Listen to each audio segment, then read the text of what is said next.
Today we're going to break down a single decision that has the power to change millions of lives in an instant.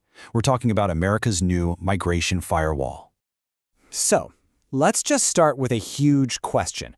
What actually happens when a country like the United States completely changes the rules on who it allows in? This isn't just about policy papers. It's about real people, entire economies, and, well, the world as we know it. At the heart of this is a brand new announcement, a permanent pause on migration from nations the administration calls third world countries. Now, right off the bat, that phrase itself is a real throwback to the Cold War, and a lot of people find it pretty problematic. But the administration sees this as a crucial step for national security. No matter how you see it, the impact is absolutely massive and immediate. To really get what this means, let's step away from the politics for a second and look at the actual lives that are caught in the middle of all this. I want you to picture a young nurse in Nigeria. For years, she has worked double shifts, saved every single penny, all with the dream of applying for a U.S. work visa.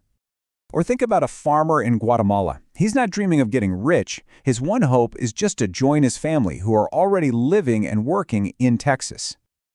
And then, what about a refugee in Sudan? After what feels like a lifetime of waiting, of uncertainty, they have finally passed all the incredibly tough asylum screenings. They are literally on the verge of finding safety. And then, with a single announcement made thousands of miles away, just like that, their futures freeze solid. The wording here is so important, an indefinite pause. It creates this bizarre kind of limbo. See, these people aren't being told no. They aren't officially rejected.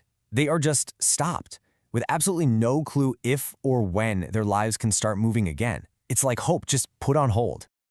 So these individual stories, they're part of a much bigger debate. Let's zoom out now and really examine the facts and the political fallout from this. To really get the context here, you have to look at this number. Even before this new announcement, legal immigration to the U.S. had already dropped by almost half, a full 49% between 2016 and 2020. So this new pause, it isn't happening in a vacuum. It's more like slamming the accelerator on a trend that was already well underway. So who exactly is in the crosshairs here? Well, we're talking about asylum seekers who are fleeing immediate danger, refugees who've already been through extensive vetting, skilled workers trying to get visas, and even some families who are just trying to reunite. It casts a really wide net. And this brings us to the economic side of things, where economists are sounding the alarm. They point out that migrant labor is basically the backbone of several key industries in the U.S. I mean, look at this. In huge sectors like agriculture, hospitality, and construction, a massive part of the workforce is migrants. So what happens when you suddenly turn off that supply? It could cause some serious problems right here at home. Of course, there is a very powerful argument for this policy, and this quote really sums it up. For supporters, this is the fulfillment of a core promise, putting the interests of American citizens first, period. So let's just lay out the two sides of this. On one hand, supporters say the pause eases the pressure on jobs and the welfare system while making the country more secure. But on the other side, critics fire back that migrants are essential, that they fill jobs others won't, pay taxes, and actually make the economy stronger. And, they argue, this whole policy just breaks with long-standing international laws on how we treat refugees. And the counter-argument is just as direct. For critics, this isn't really about economics or security at all. As this quote puts it, they see it as plain and simple discrimination, just wrapped up in the language of official policy. And that leads to a really stark warning from human rights groups. They argue this policy completely shatters international norms for protecting refugees. It doesn't just put dreams on hold. It could literally force incredibly vulnerable people back into the very danger they were trying to escape. Okay, let's pull the camera back one last time.